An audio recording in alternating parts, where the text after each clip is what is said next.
এবার একটা প্ল্যান নিচ্ছি। এবার যেহেতু এখন যেহেতু ইউটিউবের স্পিড অনেক বেশি আছে, যা ভিডিও আছে সব ইউটিউবে আপলোড করে দিয়ে দিচ্ছি, কারণ আমি স্টোরেজ তো জায়গা।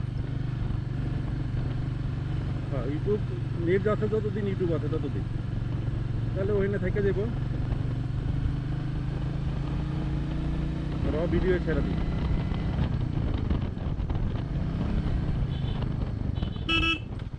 এটাই করতে হবে যে এখন গিয়ে একদিন রাত্রে রাতের বেলা আপলোড দিয়ে ঘুমাই যাবো।